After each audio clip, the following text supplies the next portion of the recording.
With a growing awareness of cardiac arrest-related deaths that could have been preventable, a movement has begun across the United States to make CPR training required for high school graduation.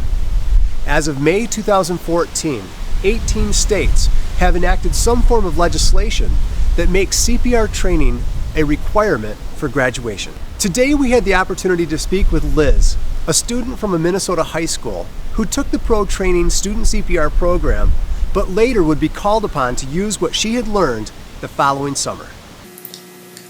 So we were driving to Winona, because that's where my sister goes to school right now, and we were on Highway 61, and we just got through Red Wing, and then there was a curve in the road, and where it curved was also a little tunnel and bridge kind of, and so the motorcycle was a little ways ahead of us, and he moved lanes, and the curve came sharper than he expected, so then he had to turn faster, and then his muffler hit the ground, and then he just kind of went flying in the air and hit one of the posts that holds the bridge up, and he landed on the other side of the median, and luckily there were no cars coming from the other direction.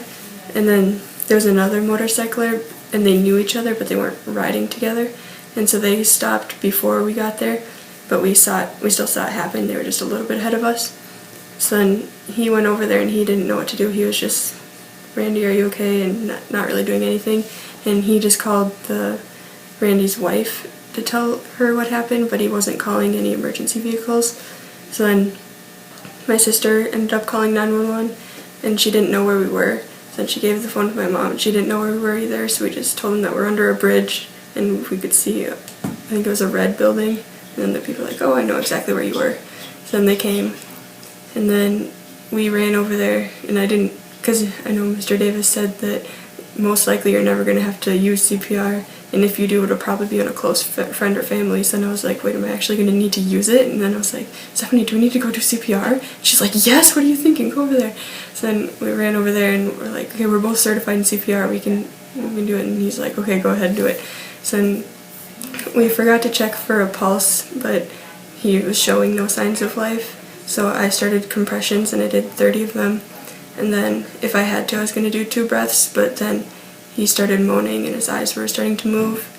And then at about that time, another lady that was driving going north came, and she came over because she saw my sister's bright yellow shirt running over there, and she knew that something was wrong, and she was also certified, and she told us that, and we told her that we had just done CPR, and then that was about when the ambulance came. Great job, Liz. You know, after hearing a story like that, it's hard to argue against CPR being taught to high school students. To make the process easier, Pro Trainings is offering free CPR education to any high school that applies at schoolcpr.com.